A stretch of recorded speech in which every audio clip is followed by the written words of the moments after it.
নমস্কাৰ বন্ধুসকল, মই আজি ফিজিকেল ফিটনেছৰ কাৰণে দুটামান যৌগিক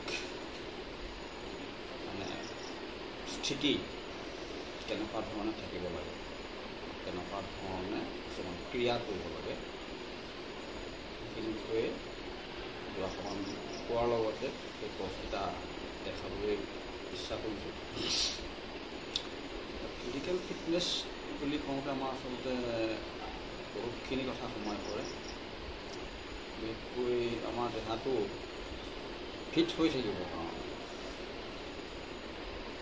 প্ৰধান কথাটো হ'ল আমাৰ যিখিনি সাধাৰণতে যিখিনি দেখা যায়, সেই দেখাৰ ভিতৰতে আমি কেনেকুৱা ধৰণে বহিছোঁ, কেনেকুৱা ধৰণে থিয় হৈছোঁ, কেনেকুৱা ধৰণে কথা পাতিছোঁ, কেনেকুৱা ধৰণে খোজকাঢ়িছোঁ, আমি কাম বন কেনেকুৱা ধৰণে কৰিছোঁ, সেই গোটেইখিনিৰ ওপৰতো নিৰ্ভৰ কৰে। গতিকে সেইখিনি কৰিবলৈ যাওঁতে আমি আচলতে আমি কেনেকুৱা ধৰণে আছোঁ, কেনেকুৱাটো পজিশ্যনত আছোঁ, সেই কথাটো বিশেষ গুৰুত্ব দিয়া নাযায়। বহিছোঁ, বহিব লাগে বহোঁ আৰু থিয় হৈছোঁ, থিয় হ'ব লাগে থিয় হৈছোঁ। ঠিক তেনে কাম কৰোঁতে আমি আমাৰ হাত, ভৰি, কঁকাল, ডিঙি, মূৰ কেনেকুৱা ধৰণে আছে সেইবিলাক আমি লক্ষ্য নকৰোঁ, কামটোতহে গুৰুত্ব দিওঁ। আৰু কামটোত গুৰুত্ব দিওঁতে আমাৰ কি হয়, এই যিবিলাক আমি এটা জ্যামিতিক সুষম অৱস্থাত থাকিব লাগে, উশাহ নিশাহটো স্বাভাৱিক ধৰণে ল'ব লাগে, সেইটো আমাৰ গুৰুত্ব দিয়া নাযায়। গতিকে কামটো আমি ইমান নিমগ্ন হৈ পৰোঁ, সেই নিমগ্ন হওঁতে কি হয়, আমাৰ উশাহ নিশাহৰ গতি কেতিয়াবা খুব কমি যোৱাৰ কাৰণে কি হয়, আমাৰ গৈ এটা সময়ত আমনি লাগি আহে। তাৰমানে কি কাৰণে আমনি লাগে আমি গম নাপাওঁ, কিন্তু আচলতে আমি উশাহ নিশাহটো এতিয়া ইমানেই কমি যায়গৈ, কমি যোৱাৰ কাৰণে কি আমি প্ৰয়োজনীয় অক্সিজেনটো নাপাওঁ দেহাটোত। তাৰোপৰি আমাৰ ৰাজহাড়খিনি যদি পূৰ্ণ হৈ নাথাকে, যদি এটা স্বাভাৱিক স্থিতিত নাথাকে, তেতিয়া কি হ'ব, অতি সোনকালে আমাৰ বিষ চিষ বা তেনেকুৱা টানি টুনি ধৰা তেনেকুৱা ধৰণৰ কিছুমান লক্ষণ দেখা দিব। কিন্তু সেইখিনি কি কাৰণে আমি গম নাপাওঁ, আমি ভাবিছোঁ কামটো কৰাৰ কাৰণে আমনি লাগি আহিছে বা ভাগৰ লাগি আহিছে। অকল সেইখিনি কথাই নহয়, এই গোটেই কথাখিনি এটা ভাল অৱস্থাত ৰাখিবৰ কাৰণে আমি প্ৰথমে গুৰুত্ব দিব লাগিব, আমাৰ দেহাটো যাতে প্ৰায় এটা জ্যামিতিক সুষম অৱস্থাত স্থিতিত থাকে। আৰু তাৰ লগতে আমাৰ যিটো উশাহ নিশাহটো সদায় এটা নিৰ্দিষ্ট গতিত খুব জোৰ নপৰাকৈ, নিৰ্দিষ্ট গতি আৰু গতিটো আমাৰ কমি বাঢ়ি থাকিব নোৱাৰে। আচলতে আমাৰ কি হয়, কমা বঢ়াটো হৈ থাকে, অনবৰতে হৈ থাকে। আমাৰ যিকোনো ক্ষেত্ৰতে যেতিয়া আমি কিবা এটা উত্তেজনা এটা মনলৈ আহে, বা উত্তেজনা যেনেকুৱা ধৰণৰ হওক, কাৰণ ভাল লগাটো এটা উত্তেজনা, বেয়া লগাটো এটা উত্তেজনা, বা ভয় লগা, বা কিবা এটা খুব উদ্বেগ অহা, কিবা চিন্তা অহা, প্ৰত্যেকটো কথাত আমাৰ উশাহ নিশাহৰ গতিটো বেলেগ বেলেগ হয়। এই উশাহ নিশাহৰ গতি বেলেগ বেলেগ হোৱাৰ লগে লগে এই উশাহ নিশাহৰ লগতে আমাৰ গোটেই শৰীৰৰ যিমানখিনি ফাংচন আছে, গোটেই ফাংচনখিনি তাৰ ওপৰত প্ৰভাৱ পৰে। গতিকে আমি যদি উশাহ নিশাহটো একেটা গতিকে যদি নিয়মিতভাৱে ল'ব পাৰোঁ, যিটো গতিত নেকি আমাৰ খুব কষ্ট অনুভৱ নহয়, আৰু আমাৰ প্ৰয়োজনীয় অক্সিজেনটো যাতে সম্পূৰ্ণকৈ পাওঁ, সেই ধৰণে উশাহ নিশাহত গুৰুত্ব দিয়াৰ লগতে আমি ৰাজহাড়, হাত ভৰি ইত্যাদিবিলাক সদায় পোনকৈ ৰাখিব লাগে। সেইখিনি অকল কাম বন কৰোঁতে কৰিলেই নহ'ব, কাৰণ সেইখিনি কাম বন কৰোঁতে সেইখিনি কথালৈ সিমান গুৰুত্ব দিয়া নাযায়। সেইকাৰণে যোগৰ যিটো আমাৰ যোগাসন বা আপোনাৰ যোগৰ যিখিনি পজখিনি ব্যৱহাৰ কৰি কিছু সময়ৰ অন্তত আধা ঘণ্টা এঘণ্টাও যদি আমি সময় দিব পাৰোঁ, তেতিয়া কি হয়, আমাৰ সেইকণ সময় যে অভ্যাস কৰিলোঁ, সেই অভ্যাসটোৱে আমাৰ গোটেই জীৱনটো পৰিচালনা কৰোঁতে সেই অভ্যাসটোৱে কাম দিব আচলতে। গতিকে এতিয়া ধৰক মই ইয়াত বহিছোঁ, চকীত বহিছোঁ, কিন্তু আসনৰ কাৰণে তলত বহা নাই, চকীতে বহিছোঁ। চকীত বহোঁতে এতিয়া চকীখন কেনেকুৱা ধৰণৰ চকী লৈছোঁ, আৰামী চকী নহয়, এখন ডাইনিং চকী, পোনকৈ আছে তাৰমানে টেষ্টটো, যাতে মোৰ এই ৰাজহাড়টো মেৰুদণ্ডটো যাতে পোন হৈ থাকে। পুহি থাকোঁতে মই এনেকৈ যধে মধে বহা নাই, তাৰ হেৰিটোৰ লগত বেগটোৰ লগত মিলাই সেইধৰণে ইমান পাই পিছলৈ গৈ এনেকৈ পোনকৈ বহিছোঁ।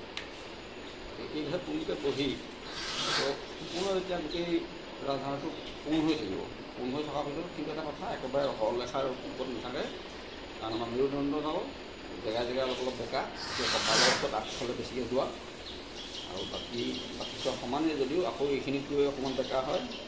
গতিকে যিবিলাক আমাৰ কংকাল, নৰকংকাল বা জকাবিলাক দেখিলে দেখিলে গম পাব যে আমাৰ ৰাজহাঁহডাল একেবাৰে পূৰ্ণ অৱস্থাত নাথাকে। স্বাভাৱিকতে যিটো অৱস্থাত থাকে সেই জকাটো চালে গম পোৱা যায়।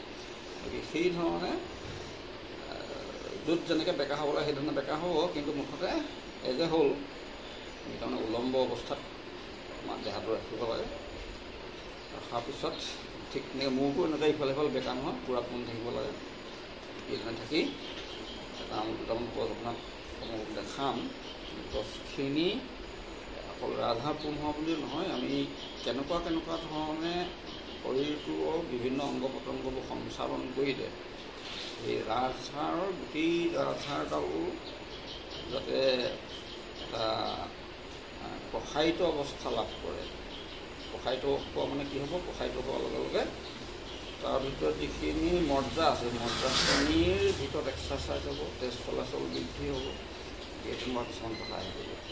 এতিয়া অকল ৰাজহাঁহডাল বা মেৰুদণ্ডডালতে গুৰুত্ব দিলে অকল মেৰুদণ্ডডালে নহয়, আমাৰ হাড় গোটেই হাতে ভৰিয়ে চবতে আছে। গতিকে প্ৰথম কথা হ'ল আমি পোনকৈ থাকিবৰ কাৰণে এনেকৈ বহুতেই আমি যথেষ্ট পোন হোৱা নাই। পোন হৈছোঁ, কেনেকৈ পোন হ'ব লাগিব সেই কথাটো নিৰ্ভৰ কৰিবগৈ। যেতিয়া আমি হাতখন ওপৰলৈ এনেকৈ পূৰা এনেকৈ মেলি দিম, এনেকৈ যেতিয়া পূৰা ওপৰলৈ পোনকৈ মেলি দিম, মেলি দিলে ৰাজহাঁহডাল পূৰাটো ফিটফিটীয়া হ'বই, তাৰ লগতে আমাৰ হাতৰ যিখিনি ইয়াৰ ভিতৰত হাড়দি আছে, এই হাড়দিৰ যোৰা চোৰাকে ধৰি গোটেইখিনি ফিটফিটীয়া হৈ মানে গোটেই গাটো এটা জ্যামিতিক যিটো সুষম অৱস্থা বুলি কৈছোঁ সেই অৱস্থাত থাকিব। এইধৰণে পোনকৈ মেলি দিলে, যিমান পাৰি মেলি দিওঁতে অকল এইটো মেলি দিয়াটোৱেই যথেষ্ট নহয়, আমি তাৰ ওপৰলৈও যাব লাগিব। তাৰ ওপৰলৈ মানে কেনেকৈ, এই হাতখন যে মেলি দিছোঁ, মেলি দিয়াৰ লগে লগে গোটেই হাড়টোতো ফিটফিটীয়া হ'বই। এই আঙুলি আগলৈকে যিমান পাৰি একদম ফিটফিটীয়া কৰি, যিমান পাৰি তাতকৈও বেছিকৈ কৰিবলৈ চেষ্টা কৰিব লাগে। সেইধৰণে এনেকৈ বঢ়াই দিলে, কঁকালটো ঠিক তেনেকৈ দাঙি দিলে ওপৰলৈ, বুকুখন যিমান পাৰি ঠিক কৰি এনেকৈ বেকা কৰিব নালাগে বাৰু, এনেকৈ পোন কৰিলেই হ'ল। বেকাও কৰিব পাৰি, বেকা কৰাটো আৰু ভাল, তাৰমানে তেতিয়া আৰু ফিটফিটীয়া হ'ব। যিহেতু প্ৰথমতে মই অকল পোন হোৱাটো দেখাইছোঁ, সেইধৰণে পূৰা ফিটফিটীয়া কৰি দিলে দি গোসাঁই মই এটা কথা কৈ থাকোঁ, তাত চব কথা কৰিবলৈ দিগদাৰ, কথাখিনি নক'লে আকৌ বুজি নাপাবতো। এতিয়া ওপৰলৈ হাত দুখন এনেকৈ ফিটফিটীয়াকৈ মেলি দিওঁ যে উশাহ নিশাহটো এনেকুৱা ধৰণৰ ল'ব লাগে যাতে আমি উশাহ ইচ্ছা কৰি জোৰ কৰি লোৱা নাই, আমাৰ দেহাটোৱে যি ধৰণে বিচাৰিছে সেই ধৰণে উশাহ নিশাহটো নিৰ্দিষ্ট গতিত, একেটা গতিত, তাৰমানে নিৰ্দিষ্ট গতি মানে একেটা গতিত লাহে লাহে ল'ম, লাহে লাহে এৰিম। সেই উশাহ লওঁতে যাতে আমি বুকুতে বা পেটতে ক'তো যাতে সেই উশাহটোৱে প্ৰেছাৰ নিদিয়ে, তেনেকুৱা ধৰণে উশাহ নিশাহ ল'ব লাগে। মই এনেই দেখাইছোঁ।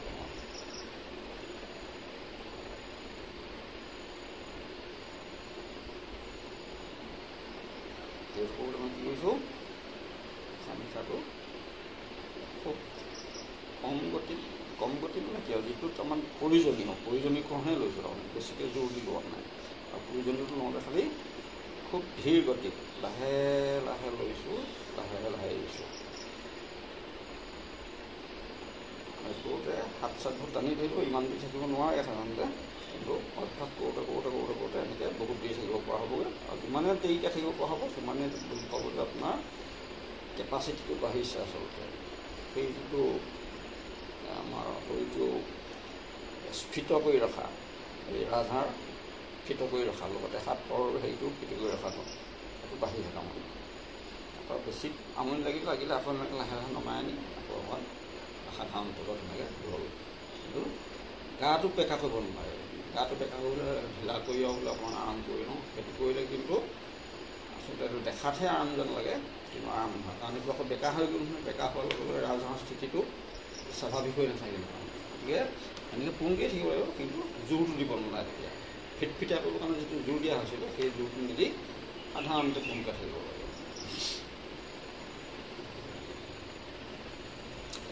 তাৰপিছত এতিয়া হাতখন যে অকল ওপৰলৈহে নিব পাৰি সেইটো কথা নহয়, আমি যেন তেন নিব পাৰোঁ। তেতিয়া তাৰমানে কি হ'ব, এই যিবিলাক সাৰৰ যোৰাবিলাক যে আছে আমাৰ হাতত বা হেৰিতে হাতৰ আগত এই কেটলাঠি, কিলাকুটি বা বাউসী, এই গোটেইখিনি যাতে স্থিতিস্থাপকতা লাভ কৰে, তাৰমানে সেই যেন তেনি যাব পৰা এটা অৱস্থা হয়। সেইটো কাৰণে হাতখন নিজক মিলি দিলোঁ, মিলি দি এনেকৈ অলপ অলপ ঘূৰালোঁ, প্ৰত্যেকটো বেছি ঘূৰাব নোৱাৰে। এই তাৰমানে এনেকুৱাও কৰিলোঁ, আকৌ এনেকুৱাও কৰিলোঁ, এনেকুৱাও কৰিলোঁ, খালী ফিট থাকিলে, আঙুলি পূৰা ফিট থাকিলে, সেই তেনেকৈ এনেকৈ লাহে লাহে ঘূৰালোঁ। যিমান পাৰি লাগিলে মই এনেকৈ ঘূৰাই দিলোঁ, কৰি ফালে এনেকৈ নিলোঁ। প্ৰথমতে ইমানটো নাযায়, একেবাৰে নাযাবও পাৰে, কিন্তু নাযায় বুলি যে মোক নাযায় মই কৰিব লাগিব সেইটো ভাবিলে সেইটো চেষ্টা আৰু তাৰমানে পৰা নহ'ব। যিমান পাৰি প্ৰথমতে ইমান কণ পাৰিলে ইমান কণ নিওঁ, তাৰপিছত লাগিলে আৰু ইমান কণ নিওঁ, তেনেকৈ পূৰা ঘূৰি দিব এনেকৈ। অকল সেই এফালেই নহয়, চবফালে এনেকৈ ঘূৰাব লাগে। মই আগফালে দেখাইছোঁ, এইফালেও কৰিব পাৰি, এইফালে কৰিলে মোৰ ভিডিঅ'টো ওলোৱা নাই কাৰণ মই দেখুওৱা নাই, এনেকৈও কৰিব পাৰি। লগতে বাউসীও এনেকৈ ঘূৰাব লাগিব। এই ধৰণে বিভিন্ন ধৰণৰ পথবিলাক কৰিব পাৰে। কৰিলে মানে কি হ'ব, হাত, মেৰুদণ্ড এই গোটেইখিনি এটা স্ফীত অৱস্থা পাব। স্ফীত অৱস্থা পোৱাৰ লগতে আমি যে উশাহ নিশাহটো লৈ দিছোঁ, এই উশাহ নিশাহটো আচলতে আমি সাধাৰণতে যিমানকণ বতাহ সোমায় আমাৰ দেহটোলৈ বা হাওঁফাওঁলৈ, এনেকৈ যেতিয়া বেছি ফিট কৰি দিয়া হ'ব, ফিট কৰি দিলে সেই বতাহখিনি বহুত বেছি সোমায়, আৰু সেই বতাহখিনি সোমোৱাৰ লগে লগে তাৰ লগতে অক্সিজেনটো বেছিকৈ সোমাব, আৰু এই অক্সিজেনে কি কৰিব, গোটেই দেহাটোত প্ৰয়োজনীয় অক্সিজেনখিনি বিয়পাই দিব। সেইটো আমাক যথেষ্ট কাম কৰে। সেই কথাটো আচলতে বুজিবলৈ অকণমান দিগদাৰ, কিন্তু যেতিয়া এনেকৈ কৰি অভ্যাস হ'ব তেতিয়া গম পাব যে এনেকৈ ফিট কৰি যেতিয়া দেহাটো যেতিয়া পোন কৰি হাত ভৰি চব ফিট কৰি দি যেতিয়া উশাহটো ল'ব, তেতিয়া এনেই সাধাৰণতে যিমানখিনি বতাহ ভিতৰলৈ সোমায় তাতকৈ বহুত বেছি বতাহ ভিতৰলৈ সোমাই যায়। দেখাত সোমাব যেন নালাগে, কিন্তু আচলতে সোমায়, আৰু সেই সময়ত নিজে গম পাই যায় যদি খুব ভাল ধৰণে নিজে নিজক লক্ষ্য কৰিব জানে। এইবিলাক এনেকৈ কৰিলে। তাৰ উপৰিও হাতখন যে অকল হাতখনে বা গাটোৱেই সকলোকে ফিট কৰাতেই সমস্ত হৈ গ'ল সেইটো নহয়, কাৰণ আমাৰ জীৱনটোত বিভিন্ন ধৰণৰ শক্তি প্ৰয়োগ কৰিবলগীয়া হয়। এই শক্তি প্ৰয়োগটো আমি আচলতে এই যোগৰ ভিতৰতে কৰি যাব লাগে। ধৰক হাতখন এনেকৈ মাৰি দিলোঁ, এই ধৰণে মাৰি দিলোঁ, সেই জোৰটোতে আমি এনেই সাধাৰণতে ওপৰলৈ জোৰ নিদিওঁ, কিবা এটা কৰিলে ওচৰতহে কৰোঁ, কিন্তু এতিয়া ওপৰলৈ কৰিলোঁ সেইটো এটা বেলেগ ধৰণৰ জোৰ দিবলগীয়া হ'ল, যিটো সাধাৰণতে আমি কৰা নাযায়। সেইটো কৰোঁতে কি হ'ব, সেই এটা ফ্ৰীনেছ আহি যায়, মই ওপৰলৈ এনেকৈ হাতখন জোৰত মাৰিব পাৰিছোঁ। সেইটো জোৰটো যেতিয়া সদায় কৰি থাকিব, ক্ৰমান্বয়ে বাঢ়ি বাঢ়ি গৈ থাকিব, এনেকৈ বাঢ়ি বাঢ়ি গৈ থাকিব। ঠিক তেনেদৰে গাটো মই অলপ অলপ ইফালে বেকা কৰিছোঁ, সেইটো কৰাৰ লগে লগে সেই যিখিনি মেৰুদণ্ড অকল ওপৰলৈ ফিটেই হোৱা নাই, ইফালে হওঁতে পাক খাইছে, পাক খোৱাৰ লগে লগে তাৰ যোৰাখিনিত এক্সাৰচাইজটো বেছি হৈছে। এই তেনেকুৱা ধৰণৰ বিভিন্ন পৰ্যায়ত নিজে উলিয়াই ল'ব পাৰে, খালী সেইটো চাব লাগিব যে মই পোনকৈ আছোঁ নাই, আৰু উশাহ নিশাহ মই ঠিকে ঠিকে লৈ আছোঁ নাই, এই দুটা কথাত মেইন গুৰুত্ব দিব লাগিব। বাকী যিহকে কৰে আপুনি এখন এনেকৈ কৰিলেও সেইটো এটা বেলেগ পজ হ'ল, এনেকৈ কৰিলেও এটা বেলেগ পজ হ'ল, এনেকৈ কৰিলেও এটা বেলেগ পজ হ'ল, এই ধৰণৰ বিভিন্ন ধৰণৰ কামবিলাক কৰিব পাৰে। এইফালে এনেকৈ ঘূৰিলে কোনো খালী কৰোঁতে এনেকুৱা ধৰণে কৰিব লাগে যাতে পটকৈ জোৰ দি কৰিব নালাগে। পটকৈ জোৰ দি কৰিলে কি হ'ব, কচকা খাই বেছি দুখ পাবলৈ আছে। গতিকে যিমানকণ পাৰি সিমানকণ কৰি সেইটো কিন্তু সদায় অকণ অকণকৈ বঢ়াই নিব লাগিব। বোলে মই ইমানকণ পাওঁ ইমানকণেই সদায় কৰিম, সেইটো কৰিলে একো লাভ নহ'ব। কাৰণ বস্তুটো আমাৰ যিহেতু স্থিতিস্থাপকতা বঢ়াব খুজিছোঁ, ফ্লেক্সিবিলিটি বঢ়াবলৈ হ'লে আমাৰ শৰীৰটোৰ প্ৰত্যেকটো অংগই যথেষ্ট কেপাচিটি লাভ কৰিব লাগিব, আৰু সেই কেপাচিটিটো লাভ কোনেও কৰাই নিদিয়ে, নিজে নিজে কৰোঁতে সেই অলপকৈ বাঢ়ি গৈ থাকিব। গতিকে সেইটো এটা বৰ ডাঙৰ কথা, সেইটো কোনোবাই ওপৰৰ পৰা বেলেগে কৰি নিদিয়ে, আমি নিজেই কৰিছোঁ আচলতে। কিন্তু নিজে কৰোঁতে কি হ'ব, একেদিনাই বা লগে লগে বা 2-3 দিন কৰিয়েই আপোনাৰ কাৰণে সেইটো কেপাচিটি নাহে। গতিকে সেইটো কণ্টিনিউৱাছলি কৰিব লাগিব, আৰু কণ্টিনিউৱাছলি কৰোঁতে সদায় ক্ৰমবৰ্ধমান, মানে সদায় অলপ অলপকৈ বঢ়াই বঢ়াই নিদিব লাগিব। এইধৰণে তেনেকুৱা কৰিব পাৰে। পদৰ কোনো হিচাপ নাই যে এনেকুৱাই কৰিব লাগিব বা এই ধৰণে কৰিলেহে শুদ্ধ, বাকীবোৰ অশুদ্ধ, তেনেকুৱা নহয়। তেনেকৈ কৰিলে আপোনাৰ দেহাটো বিভিন্ন ধৰণে সঞ্চালিত হয়। হাত, ভৰি, কঁকাল, ডিঙি গোটেইখিনি কৰিব লাগিব। খালী আমাৰ স্থিতিটো সদায় পূৰ্ণ ৰাখিব লাগিব, দেহটোৰ স্থিতি পূৰ্ণ হৈ থাকিব লাগিব। মানে কৰিলে তাৰপিছত ধৰক এতিয়া এইটো এনেকুৱা কৰিব পাৰিলে এনেকুৱা। তাৰ লগতে উশাহ নিশাহটো ৰামদেৱৰ যিটো কপাল ভাতি, সেই কপাল ভাতি কথাটো ইয়াত সোমাই দিব পৰা, সেইটো কৰিলে কি হয়, এইটো পাম্পিং নিচিনা হ'ব। সেই পাম্পিংটোৱে পাম্পিংটো এটা জোৰ নহয় জানো, গতিকে সেই জোৰটোৱে আকৌ এটা বেলেগ কাম কৰিব। ধৰক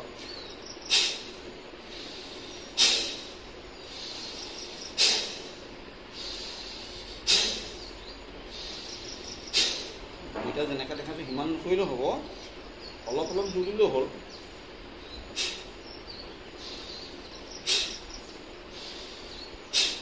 অকণমান কৰাৰ পিছত ভাগৰ লাগি আহিব পাৰে নিশ্চয়। ভাগৰ লাগিলে আকৌ অলপ দেৰি ৰৈ দিলে, সেইটো খালী পূৰ্ণ হৈ থাকিলে। তাৰপৰা এইবোৰত জোৰ দিবৰ কাৰণে এটা আপুনি বেলেগকৈ জোৰ দিব লাগে। হাতখন ইয়াত ভেজা দিলে, এই ভেজা দিয়াৰ লগে লগে হাতখনতো জোৰ কৰিলে, ইয়াতো জোৰ কৰিলে, গতিকে দুইটা অংগৰে কাম হ'ল।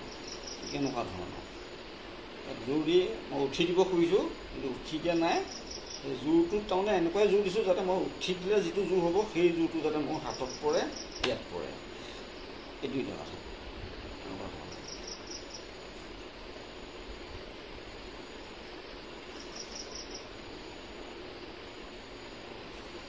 এইবিলাক যিবিলাক পজ সাধাৰণতে দেখা যায় ব্যায়ামবিলাক কৰোঁতে, সেই একেবিলাক পজে।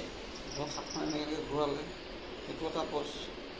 সেইটো পজ যে মই খুব খৰকৈ কৰিব লাগিব নহয়, লাহে লাহে কৰিব। প্ৰথমতে লাহে লাহে অলপ অলপ কেনেকৈ ঘূৰাই ঘূৰাই লাহে লাহে কৰিব। যিমান পাৰি ইমানটো নুঘূৰাই যাব প্ৰথমতে, কিন্তু সেইটো মোৰনো কেনেকৈ ঘূৰিছে, একেদিনাই ঘূৰা নাই। সদায় কৰি থাকোঁতে তেনেকৈ অলপ অলপ বাঢ়ি এইটো অৱস্থা পাইছেগৈ। গতিকে এইটো অৱস্থা পাবলৈ প্ৰথম যিমানকণ পায় এনেই অকণ ঘূৰালে, এদিন অকণকাই কৰিলে। কিন্তু সদায় কৰোঁতে বঢ়াই নিচিব লাগিব। কোনো নহয় ক্ৰমবৰ্ধমান গতিটো লাগিব তাৰমানে। কিন্তু এনেকৈ কৰি বঢ়াই যায়। আৰু গাটো অকণমান হাতখনে কৰিবলৈ বাকীবোৰ ৰৈ থাকিব নহয়, গাটো লগতে ঘূৰাই দিলোঁ। সি আকৌ মেৰুদণ্ডত কাম কৰিলে, কঁকালত কাম কৰিলে, টিকাত কাম কৰিলে, চবতে কাম কৰিব আচলতে। সেইধৰণে যিকোনো ধৰণে কৰিব পৰা নাই। এতিয়া সেই কৰি থাকোঁতে আপুনি মন কৰিব যে উশাহ নিশাহটোৰ গতিটো অলপ দিগদাৰী পাইছে, কিন্তু সেই দিগদাৰীটো আহিলেও উশাহ নিশাহৰ গতিটো যাতে একেধৰণৰ হৈ থাকে সেই কথাটোলৈ মন কৰিব লাগিব, আৰু সেইটো নিজেই কৰিব লাগিব। কোনে কৰাই দিব নোৱাৰে। এতিয়া উশাহ নিশাহ যদিও বোলে মোৰ ভাগৰ নিচিনা লাগিছে, উশাহ অকণ খৰকৈ যাব খুজিছে বা অকণমান আহুকাল পাইছোঁ, সেইটো মনেৰে ধৈৰ্যৰে সেইটোক মানে কণ্ট্ৰল কৰি উশাহ নিশাহটো যাতে সমান গতিত লৈ থাকে, সেই কথাটো সদায় লক্ষ্য কৰোঁ। সেইটো অফ কৰিলে তাৰপিছত আকৌ যিমান পাৰে যিমান ডেকা হৈ তেনেকৈ ভাবে পিছলৈ চকীৰে বহি আছে, এনেকৈ ৰাজহাড় পিছলৈ গৈ খৰকৈ নহয়, খুব লাহে লাহে কৰি অকণকৈ বঢ়াই বান্ধি দিব। বহি আছে পটকৈ এনেকৈ দিলেতো জোৰ লাগিবই। জোৰ লাগিলে সেই কচকা খোৱা নিচিনা হ'ব বা দিগদাৰী পাব। গৈছোনে নাই যোৱা সেই কথাটো গম নোপোৱা নিচিনাকৈ ক্ৰমান্বয়ে এনেকৈ অলপ পিছলৈ দি থাকে, যিমান মন যায়। আজি বোলে ইমানলৈকে ওলাও নাযায় আৰু গছ সিমানত ৰাখি দিব নহয়, তাতো অকণ চেষ্টা কৰি চাব পাৰে, একো নাই। চেষ্টা কৰাটো একো ডাঙৰ কথা নহয়। পানী থৈছে ধৰক কিমান ধৰিব, তাৰপিছত আকৌ লাহেকৈ পোন হৈ এনেকৈ ৰৈ দিব। ৰৈ নহয় কিমান ভালকৈ বোলে নহয়, অকণ ভালকৈ পোনকৈ বহি নহয়, এনেকৈ পোনকৈ বহি দিব। পিঠিখন যে চকীখনত লাগি থাকিবলৈ কোনো কথা নাই, এইটো এনেই পোন হৈ থাকিবৰ কাৰণে হিচাপ এটা ৰখাৰ কাৰণেহে কৰিছোঁ। কিন্তু পিঠি ইয়াত লাগি নাথাকিলেও হ'ব, এনেকৈ পোনকৈ আকৌ এনেকৈ বহিলে, যিহেতু তাৰমানে আপুনি আৰাম পাইছে বহি, সেইদিনা পোনকৈ বহিলে, হাত চাতবোৰ এনেকৈ মেলি দিলে, ঢিলা কৰি আছোঁ কিন্তু জোৰ দিয়া নাই, ফিটকৈ অনবৰতে ফিটেই কৰি থ'বলৈ সেইটো কথা নহয়, মাজে মাজে খুব ফিট কৰিব, একদম পূৰা টানি ধৰিব, আকৌ মাজে মাজে এনেকৈ লাহেকৈ ঢিলাকৈ এৰি দিব। সেইটো দুটা কাম সদায় কৰিব লাগে, এটা হ'ল কষ্টটো কৰিব লাগিব, আকৌ জিৰণিটো ল'ব লাগিব, সেই কামটো অনবৰতে চলি থাকিব তাৰমানে, এবাৰ কষ্ট কৰিলে এবাৰ ঢিলা কৰি দিলে, এবাৰ কষ্ট কৰিলে এবাৰ ঢিলা কৰি দিলে, শিথিল কৰি দিলে তাৰমানে, সেই ধৰণৰ কথাবিলাক। এনেকৈ মাজে মাজে এটা দীঘল উশাহ ল'ব পাৰে, নিশাহ এৰিব পাৰে, সেই নিশাটো এটা কেনেকুৱা হ'ব লাগে, উশাহটো খুব জোৰত এৰি দিলে কি হ'ব, খুব জোৰত এৰি দিয়াৰ লগে লগে সেইটো এটা কষ্ট আহিব, গতিকে জোৰতে সেইটো কণ্ট্ৰল কৰিব লাগিব কেনেকৈ, উশাহটো যাতে খুব জোৰত নোলায়, আমাৰ মুখতে মুখখন যদি আমাৰ অকণমান জোঙা কৰি তেনেকৈ কৰি দিলে কি হ'ল, এই উশাহটো এটা কম নিশাটো কম গতিত তাৰমানে ওলাই গৈ যাব। কিন্তু যদি তেনেকৈ মাৰি দিয়ে সেইটো বহুত বেছি জোৰ লাগিব, সেই জোৰটো লগাৰ লগে লগে বহুত কষ্ট অনুভৱ কৰিব, গতিকে সেইটো নহয়, উশাহটো দীঘলকৈ লৈ ল'লে অকণমান,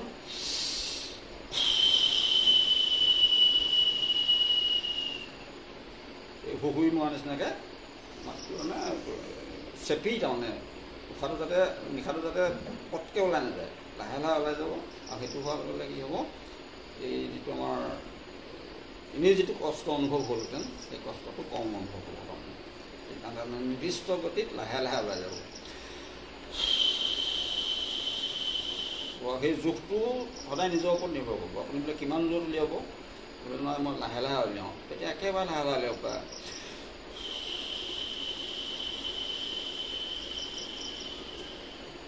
তেনেকৈ লাহে লাহে উলিয়ালে, বোলে নহয় মই পলত খৰকৈ উলিয়াওঁ, বোলে বুকুত কিবা এটা বেছিকৈ কিবা এটা জাম এটা ধৰা নিচিনা লাগি আছে, সেইটো হ'বই আৰু, কাৰণ ইমানে কষ্ট কৰিব সিমানে এঙাৰগেছ বেছি সৃষ্টি হ'ব, বা অপ্ৰয়োজনীয় যিখিনি হেৰি সেইখিনি হাওঁফাওঁত বেছি সৃষ্টি হ'ব, গতিকে সেইখিনি অনুপাতে ওলাই যাবলৈ ইচ্ছা কৰিবই, গতিকে সেইখিনি মই বোলে জোৰে উলিয়াই দিওঁ, সেইটোও কৰিব পাৰে, তেনেকৈ জোৰত উলিয়াই দিলে সেইটো কৰিব পাৰে, কিন্তু সেইটো কৰোঁতে যদি কষ্ট অনুভৱ হৈছে তেতিয়া তাতকৈ লাহে লাহে কৰিলে, গতিটো কমাই দিলে তাৰমানে।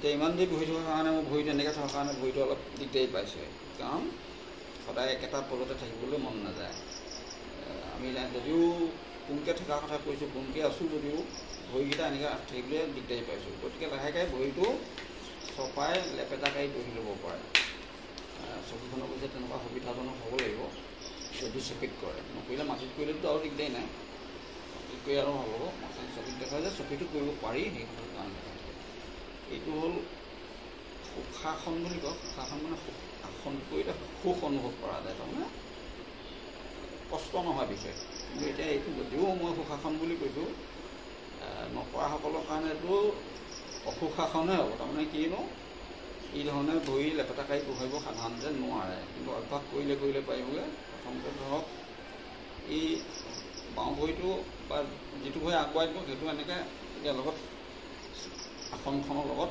চকী হওক বা মাটিতে হওক তলতে হওক, এইটো যাতে এনেকৈ থকাৰ লগে লগে কি হ'ল, ই সমানকৈ ইয়াৰ লগত পেৰেলেল হৈ লাগি থাকিলে, গতিকে এইটো যিমান পাৰি গোৰোহাটো চপাই দিব লাগে শৌচদাৰৰ ফালে, যিমান পাৰি, নোৱাৰিলে সিমানকণ নালাগে, যিমানকণ পায় সিমান গতিকে এইটো বস্তু তাৰমানে ইয়াৰ লগত মিলি থকা হ'বলৈ এনেকুৱা ধৰণৰ, মিলি থকাৰ পিছত ইটো ভৰি ঠিক তেনেকৈ ইয়াত লাহেকৈ ওপৰতে এইখিনিত এই চুকটোতে এনেকৈ তুলি দিলে হ'ল, এনেকৈ তুলি দিলে হ'ল, কৰোঁতে প্ৰথমতে কষ্ট হ'ব, কাৰণ অভ্যাস নথকাখিনিৰ কাৰণে এনেকৈ লেপেটা কৰি কৰাৰ পিছত টান কাম মানুহ জানো, কিন্তু কৰিব পাৰিব লাহে লাহে লাহে লাহে অভ্যাস কৰিলে। এতিয়া এনেকৈ হোৱাৰ পিছত দুইটা ভৰি যদি এনেকৈ পেৰেলেলকৈ মেল খাই গ'ল, মেল খাই যোৱাৰ লগে আমাৰ যিটো শৰীৰৰ ভৰ, সেই ভৰটো আসনখনত অকল টিকাৰ ওপৰত নপৰে, গোটেই হেৰিৰ ওপৰতে সমানে পৰিব, সমানে পোৱাৰ কাৰণে কি হ'ব, আমি বেছি জেগাত যেতিয়া আমি ভৰটো কৰিব তেতিয়া আৰামটো বেছি হ'ব, আমি দেহাটো বেছি ফিক্স কৰি ৰাখিব পাৰিম তাৰমানে। এনেই ধৰক অকল যদি টিকাকেইটাত ভৰ দি যদি বহোঁ তেতিয়া সেই টিকাকেইটাত কষ্টটো বেছি হয়, বেছি হোৱাৰ লগে লগে আমনি লাগি আহিব। কিন্তু এনেকৈ যেতিয়া ভৰি মেল খুৱাই এনেকৈ বহিম, তেতিয়া গোটেই ভৰটো সমানে ভাগ কৰি ল'ব। দেহাটোৰ ভৰটো ঈশ্বৰে ল'লে, টিকা বা হেৰি পিছফালেও ল'লে, এনেকুৱা ধৰণে কৰিলে এই বহুত আৰাম লাগিব আচলতে। প্ৰথমতে অভ্যাস কৰোঁতে অৱশ্যে টান লাগিব, কিন্তু পিছত অভ্যাস হোৱাৰ পিছত সেই দেহাটো যাতে এটা কি কয় স্থিৰ হৈ থাকিবৰ কাৰণে বহুত সুবিধা হয়। এইধৰণে কৰাৰ পিছত এতিয়া আকৌ সেই তেনেকুৱা ধৰণৰ বিভিন্ন কাম কৰিব পাৰে। এই কামখিনি কেনেকুৱা কৰিব লাগিব তেনেকুৱা কোনো নিৰ্দিষ্ট কথা নাই, নক'লোঁ নহয়। যেনেকুৱা ইচ্ছা, এতিয়া ধৰক আঙুলিত জোৰৰ কাৰণে এই হাতখন প্ৰথমতে আমি এনেকৈ কৰজোৰ কৰি দুইখন হাত তেনেকৈ হেঁচি দি আঙুলি আগলৈকে যাতে পূৰা সমানে জোৰটো পৰে, সেই জোৰটো দিবৰ কাৰণে এনেকুৱা ধৰণে অৰ্থাৎ পূৰণ হৈ থাকিলে হাতখন এনেকৈ ল'ব। এনেকুৱাকৈ নহয় আৰু একদম পূৰা এই ধৰণে লোৱা। প্ৰথমতে হয়তো নাহিব পাৰে, গতিকে যিমানকণ পাৰে সিমানকণ আনিব। কিন্তু লাহে লাহে গৈ যেতিয়া এইটো কৰিব পাৰিব, তেতিয়া বেছি সুবিধাটো বেছি হৈ গ'ল আমাৰ। এতিয়া এইটো কৰোঁতে কি হৈছে, এই দুইখন হাতৰ সমস্ত জোৰ ইখন হাতে সিখন হাতত দিয়া হৈছে। গতিকে বাহিৰৰ পৰা দেখা যাব যে ই বহি আছে, কোনো জোৰ দিয়া নাই। সেই জোৰটো যেতিয়া এই তলুৱাটো দিলে, আঙুলিটোত দিলে, বুঢ়া আঙুলিত দিলে, এইটোত দিলে, এটাইকেইটাত যদি সমানে জোৰ দি এনেকৈ জোৰ দিয়া দেখা, তেতিয়া এনেই বহি থকা নিচিনা লাগিছে। কিন্তু সেই জোৰটো ক্ৰমান্বয়ে বঢ়াই দি থাকিব পাৰি। লগতে আঙুলিখিনি এতিয়া মই ইমানকণ গ'ল আৰু ইমানেই যথেষ্ট আৰু নালাগে নহয়। যেতিয়া পাৰিব লাহে লাহে অভ্যাস কৰাৰ পিছত সেইকেইটা আকৌ এইফালেও এনেকৈ বঢ়াই দিব পাৰে। কাৰণ পূৰা ফিটফিটীয়া কৰি থ'ব যিমান পাৰিছে। আকৌ তাৰপিছত এইটো জোৰটো আচলতে ইয়াত পৰিছে, ইয়াত চবতে পৰিছে। আকৌ সেই জোৰটোত ইয়াত বেছিকৈ ইটোৱে সিটোত দিছেগৈ। গতিকে হাতখনত কিমান এক্সাৰচাইজ হ'ব। অকল হাতখনৰ লগত ৰাজহাড় ইফালে পোহ হৈ থাকিলে, ৰাজহাড় পোহ হোৱাৰ লগে লগে ৰাজহাড়ত হেৰিটো পৰিলে, জোৰটো পৰিলে, ফিটফিটীয়া হ'ল তাৰমানে। তাৰপিছত কঁকালটো যিহেতু আমাৰ সাধাৰণতে কঁকাল বেকা হৈ থাকে, কিন্তু কঁকালটো এনেকৈ পোহ হৈ দিয়াৰ লগে লগে সেই যিটো মূলাধাৰ বুলি কোৱা হয়, আমাৰ একেবাৰে কঁকালৰ তলৰ অংশ, আমাৰ ৰাজহাড়ৰ একেবাৰে টিকাত লগত লাগি থকা যিটো অংশ, সেইখিনিৰ পৰা আমাৰ আচলতে শক্তি, যিকোনো আভ্যন্তৰীণ শক্তিবিলাক তাৰপৰা দিবলৈ ভাল। সেইকাৰণে মূলাধাৰ বুলি কয়। গতিকে সেইটো এটা বৰ হেৰিটো জটিল কথাটো বুজিবলৈ, কিন্তু আমাৰ সমস্ত শক্তি আচলতে তাৰপৰা আৰম্ভ হয়। সেই জোৰটো তাত আছে কাৰণে আমি শৌচ প্ৰস্ৰাৱ কৰোঁতে জোৰটো দিওঁতে সেই ৰাজহাড়ৰ একেবাৰে তলৰ অংশত পৰে। তাৰমানে কথাটো মন কৰিবলগীয়া কথা। ঠিক তেনে আমি বহোঁতেও বা থিয় হওঁতেও সদায় জোৰটো সেই কঁকালত একেবাৰে ৰাজহাড়ৰ তল অংশত পৰে। গতিকে সেই গোটেই অংশটো, ৰাজহাড়ৰ তলৰ অংশটো লগতে তাৰ লগত যিখিনি পেট আছে, কঁকাল আছে, সেই গোটেইখিনিকে আচলতে মূল আধাৰ চক্ৰ বুলি কয়। কাৰণ মূল আধাৰ, তাৰ ওপৰতে আধাৰ কৰি আমাৰ দেহাটো তাৰমানে টিকি থাকে। আৰু যিকোনো আমি বল শক্তি প্ৰয়োগ কৰোঁতে তাত জোৰটো পৰে। গতিকে সেইটো মূলাধাৰ সেইকাৰণে। গতিকে সেই মূলাধাৰত যথেষ্ট কাম কৰিব। আৰু মূলাধাৰত কি হয়, আমি এতিয়া এনেই এনেকৈ বহোঁতে ৰাজহাড়ডাল এনেই পোন কৰি আছোঁ, কিন্তু সেই পোন কৰাটোৱে যথেষ্ট নহ'ল নহয়। তাক যেতিয়া আৰু ফিটফিটীয়া কৰিবৰ কাৰণে কি কৰিব লাগিব, সেই পিছফালে যিটো ৰাজহাড়ডাল যে তলৰ যে আছে টিকাৰ লগতে লাগি, সেইটোত যাতে আৰু জোৰ পৰে, সেইটো কাৰণে নিজৰ গাটোৱে পিছলৈ ঠেলিব লাগিব। ৰাজহাড়ডাল যে পিছলৈ জোৰ পৰে, এনেকৈ পিছলৈ ঠেলিব লাগিব। সেইটো নিজে গম পাব, নিজে দেখুৱালে একো গম নাপায়, একো ধৰিব নোৱাৰে। এই পিছলৈ জোৰ দিয়াৰ লগে লগে এই মই ইয়াত বহি থকাৰ কাৰণে কি হৈছে, সুবিধা হৈছে। মোৰ ভৰিকেইটাই তাৰমানে আলম লোৱা হৈছে। গতিকে আলম লোৱাৰ কাৰণে ভৰিটোৱে ইটো সিটোত জোৰ দিছে, লগতে কঁকালৰ ৰাজহাড়ডাল তাৰমানে তলফালে পিছফালে মই ঠেলিব পাৰিছোঁ। তো সেই ধৰণৰ তেনেকৈ জোৰ দিলে কি হ'ব, সেই জোৰটোৱে পেটত পেটটো মোৰ সৰু হৈ আহিছে দেখিছেনে। চবৰে যে পেট সৰু হৈ যাব নহয়, যাৰ চৰ্বি বেছি সৰু নহ'ব। কিন্তু কথাটো হ'ল সৰু নহ'ব পাৰে, কিন্তু জোৰটো পৰিব। গতিকে এই ধৰণে এই জোৰটো যেতিয়া মই কঁকালটো অকল ৰাজহাড়ডাল অকল ফিট কৰাই নহয়, তলৰ ফালে আৰু এনেকৈ হেঁচা দিছোঁ আচলতে। সেই হেঁচাটোৱে মূলাধাৰ চক্ৰত বহুত কাম কৰিব। সেই ধৰণৰ কথা কিছুমান আছে। গতিকে এইবিলাক কৰোঁতে নিজে কিছুমান কথা আহি থাকিব। সেইখিনি আচলতে যোগ, সেইটোৱে হ'ল যোগ। যোগ মানে কি আৰু, যেতিয়া সদায় মনোযোগটো দিব বা আমাৰ প্ৰকৃত সত্তাৰ লগত যেতিয়া প্ৰকৃত যিটো আমাৰ হেৰি আছে আচলতে আমি ওপৰতে এনেই দেহাটো কিবা এটা বিচাৰিছে, মনটো কিবা এটা বিচাৰিছে, সেইটো কৰাটো যোগ নহয়। এইটো যাতে আমাৰ গোটেই জীৱনটো তাৰমানে যিমান আমাৰ হেৰি আছে সেই গোটেইখিনি যেতিয়া প্ৰয়োগ কৰা সেইটোৱে যোগ আচলতে, সেয়াই আত্মা। গতিকে সেইধৰণে যোগ আচলতে অকল কঁকালটোৱে দিছোঁ বুলি ভাবিলে নহ'ব, বা অকল হাতখনে দিছোঁ বুলি ভাবিলে নহ'ব, গোটেই দেহাটোৱে যাতে জোৰটো দিছে তেনেকুৱা ধৰণৰ কথাটো মনলৈ আনিব লাগিব আৰু সেইমতে কৰিব লাগিব। এতিয়া ইয়াত কিবা কিবি কৰিব পাৰে, মই দেখাইছোঁ মানে এইটোৱেই যে কৰিব লাগিব তেনেকুৱা কথা নাই, নিজৰ ইচ্ছামতে যাৰ যেনেকুৱা তেনেকুৱা কৰিব পাৰে। খালি বিভিন্ন জেগাত যাতে বেলেগ বেলেগ ধৰণে সঞ্চালন হয়, জোৰ পৰে, সেই কথাখিনি খেয়াল কৰিব লাগে তাৰমানে।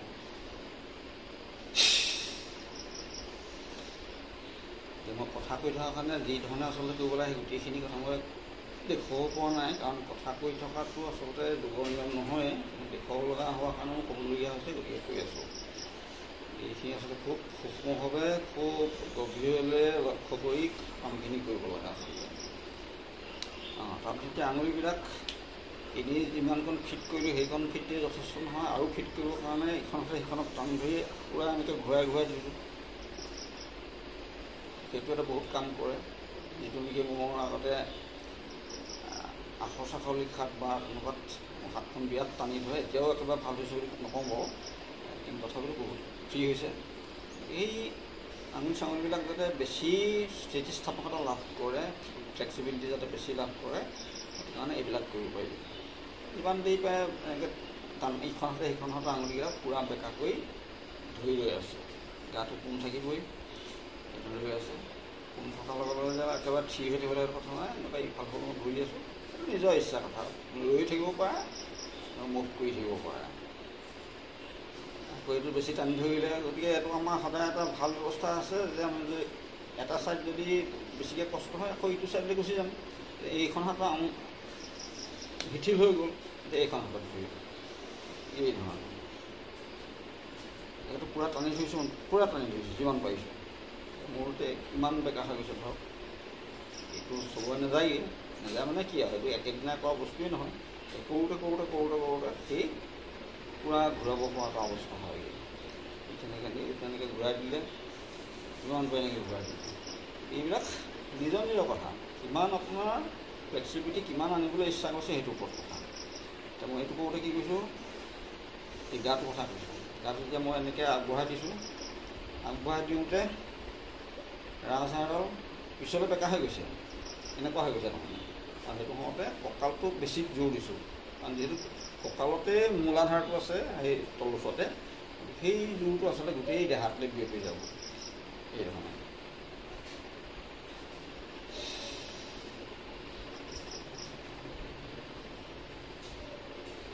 এই কথাবিলাক তেনেকুৱা, সেইধৰণে কৰি এইটো যেতিয়া আমনি লাগিলে আকৌ এইটো সলাই দিলে, এনেকৈ দিলে, সুশাসন। এইবিলাক অভ্যাস কৰিব লাগিব। অভ্যাস কৰাৰ পিছত লাহে লাহে যেতিয়া তাৰ অনুভৱখিনি হ'ব, তেতিয়া তাৰ যিটো উপকাৰিতা সেই কথাটো তাৰ পিছত বহুত পিছতহে অনুভৱ কৰিব। একেদিনাই একো বুজি নাপায়, একেদিনাই মানে প্ৰথম দিনতো নিশ্চয় কষ্টহে হ'ব, কষ্ট হোৱাৰ পিছত সেইবোৰ কোনে কয় তেনেকুৱা ধৰণৰ কথা মনলৈ আহিব। সেইটো কথা নহয়, অলপকৈ যেতিয়া কৰিব, তাৰপিছত অন্ততঃ এমাহ নহ'লেও 2 সপ্তাহমান কৰাৰ পিছত অলপ গম পাব যে মই এইখিনি কৰাৰ পৰা মোৰ কি কি লাভ হৈছে। লাভ হৈছে মানে অকণমান হ'ব, কিন্তু সেইকণেই পাৰ্থক্যটো বুজি পাব নিজে যে মই ইমানকণ আগতকৈ মোৰ কেপাচিটিটো বাঢ়িছে। সেইধৰণে কেপাচিটি যিকণ বাঢ়িছে বুলি আপুনি গম পাইছে, সেইকণ যদি অহৰহ ডেইলি বাঢ়ি গৈয়ে থাকে তেতিয়াহ'লে বহুত বাঢ়িবগৈ আচলতে। গতিকে অতি সাধাৰণ পদৰ কথা মই ক'লোঁ, বাকী মই বহুত পদ আছে, এইখিনি পদ দেখুৱাবলৈ গ'লে আচলতে প্ৰদৰ্শন কৰা মই প্ৰদৰ্শন কৰিবলৈ যোৱা নাই। আচলতে কথাখিনি আচলতে যোগৰ উপকাৰিতা সম্পৰ্কে আচলতে মই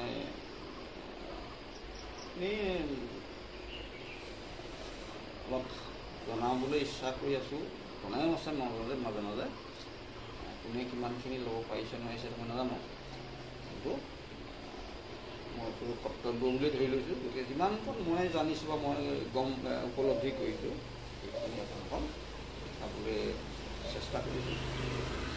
তাত কিবা ভুল ভ্ৰান্তি নিশ্চয় হ'ব পাৰে, যুগৰ মই কোনো নিৰ্দিষ্ট কোনো কথা নহয়, কিন্তু যদিও নহয় বহুতখিনি কথা বিভিন্নজন গুৰুৰ পৰা মই ইউটিউবতে হওক বা তেনেকুৱা বিভিন্ন কিতাপে পত্ৰই হ'লেও পাইছোঁ। এই গোটেইখিনি কথা লগাই মই কথাখিনি কৈছোঁ বা দেখুৱাইছোঁ।